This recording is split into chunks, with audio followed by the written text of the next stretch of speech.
Class শেষ করে দরজায় এসে দাঁড়াতেই দোলন বুঝতে পারলো মাথাটা ঘুরছে তীব্রভাবে। তাল সামলাতে না পেরে দরজার পাশটাতেই বসে পড়ল দোলন। অর্চনা দৌড়ে এলো। কি হয়েছে দোলন? এই রজত, এদিকে এসো। রজত এসে দেখলো দোলন মাথা এলিয়ে চোখ বন্ধ করে বসে আছে। রজত কপালে হাত দিয়ে দেখলো পুড়ে যাচ্ছে কপাল। শ্রীময়ী, একটা প্যারাসিটামল আনো ফার্স্ট এড বক্স থেকে। বাজা কোলা করে নিয়ে গিয়ে একটি ডিভানে কুশনের উপর মাথা দিয়ে শোয়ালো দোলনকে।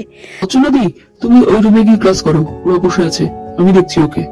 জল ফুটতে দিতে শুরু করলো রজত। দোলন জ্বরের ঘোরে অস্ফুটে বলে, তুহিন এসেছো, আমার খুব জ্বর। কান্না পায় রজতের। এই এত সরল সাধারণ মেয়েটা কি চেয়েছিল তুহিনের থেকে? একটু সান্নিধ্য, একটু ভালোবাসা, স্ত্রীর মর্যাদা, কোনোটার ছিটে ফোটাও পায়নি দোলন। দোলন ডিজার্ভ করে এই সব কিছু।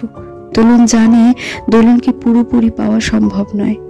সে শুধু চায় দোলন সবকিছু পাক জীবনে। একটু ভালো লাগছে দোলন? কত বাজে রজত? সন্ধ্যা 6টা। ধর্মর করে উঠে বসে দোলন। কি বলছো? চিন্তা করো না, আমি আন্টিকে কল করে জানিয়েছি। আন্টি বললো তোমার ঘুম না ভাঙাতে, ঘুম থেকে উঠলে আমি বাড়ি পৌঁছে দেবো বলেছি। ও, বাকিরা কোথায়? চলে গেছে? হ্যাঁ, শুধু শ্রীময়ী আছে। চলো বাড়ি যাবো রজত। শ্রীময়ী, আমার গাড়ির চাবিটা দাও তো টেবিল থেকে। শ্রীময়ী এ ঘরে আসে চাবি নিয়ে। রজতের কাঁধে দোলনের ক্লান্ত মাথা। রজত প্রায় অর্ধেক বেষ্টন করে আছে দোলনকে। ভালো লাগে না শ্রীময়ীর। রজত দিনে দিনে এই বিবাহিত মেয়েটির প্রতি নিজের সর্বস্ব বিলিয়ে দিচ্ছে, অথচ দোলনের থেকে হাজার গুণ বেশি সুন্দরী শ্রীময়ীর এত যত্ন, এত ত্যাগের পরেও রজতের খুব একটা আমল কখনই পায়নি সে। মুখটা স্বাভাবিক রেখে বলে, একটু বেটার লাগছে দোলনদি? ঠিক আছে। আমরা বেরোলাম, তুমিও সাবধানে বাড়ি যাও। লক করে মেনু থেকে চাবি দিয়ে যেও যাওয়ার পথে। হ্যাঁ। দোলনকে পাশের সিটে বসিয়ে গাড়ি নিয়ে চলে যায় রজত। বুক জুড়ে এক অদ্ভুত শূন্যতা অনুভব করে শ্রীময়ী। অনেকক্ষণ দরজায় ফ্যাকাশে মুখে দাঁড়িয়ে থাকে শ্রীময়ী। একটা ছোট দীর্ঘশ্বাস ফেলে ফেরার প্রস্তুতি নেয়। জানো বাবা, আজ কতবার বললাম এই শরীর নিয়ে বেরোস না। মায়ের মন কেমন আগে ভাগেই টের পায় ভালো মন্দ সবটা। আন্টি, একবার ডক্টর দেখিয়ে নিলে ভালো হয়, এত জ্বর ফেন্ট হয়ে যাচ্ছে। আমি আজই অ্যাপয়েন্টমেন্ট নেবো রজত, এভাবে তো ফেলে রাখা যায় না। তুহিনকে ফোন করে বলেছি, ও বেচারা এত ব্যস্ত, তবু বলেছে সময় বের করে আসবে। তোমাকে একটা রিকোয়েস্ট করবো বাবা। এমন ভাবে বলো না আন্টি, কি করতে হবে বলো। তোমার কাকু তো খুবই অসুস্থ, আজ বাদে কাল অপারেশন। ওনাকে একা ফেলে এতক্ষণের জন্য বেরোতে ভরসা পাই না। তুমি যদি আমি দোলনকে নিয়ে যাবো, তাই তো? এটা বলতে এত সংকোচ কেন করছো আন্টি? তোমাদের পরিবারের জন্য কিছু করতে পারলে ভালোই লাগে। দোলনের চোখের ইশারায় মায়ের দিকে তাকিয়ে বিরক্তি প্রকাশ করে। ডাক্তার দরকার হবে না রজত, ভাইরাল হয়তো 2-4 দিনে ঠিক হয়ে যাব। আর যদি যেতেই হয় একা চলে যেতে পারবো আমি। তুমি ওর কথায় কান দিও না।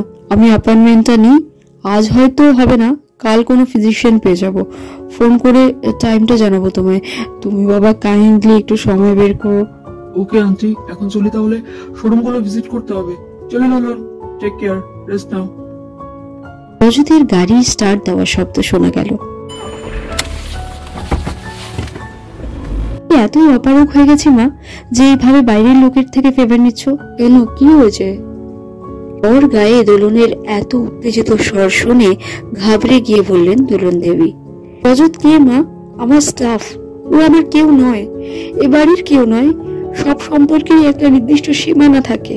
কেন রজত ডাক্তারের কাছে যাবে? তুমি বা একবারই রজতকে বলতে গেলে কেন? এত বড় হয়েছি, বাবা কোনোদিনই ফিনান্সিয়াল সাপোর্ট ছাড়া সংসারের খুঁটিনাটি, স্কুল কলেজ, ডাক্তারের খেয়াল রাখেনি। তখন এই দোয়েল বসু একাই 100 ছিল, আর এখন তার বিবাহিত মেয়েকে ডাক্তারের কাছে যাওয়ার জন্য একটা বাইরের লোকের প্রয়োজন পড়বে? কই, নিজের জামাইকে তো এত জোর দিয়ে বলো না। দোয়েল বসু চুপ করে দোলনের শোবার ঘরে একটি চেয়ারে দোলনের মুখোমুখি বসে আছেন। দোলন নিজের বিছানায় হেলান দিয়ে বসে কথাগুলো এক নাগারে বলে গেল।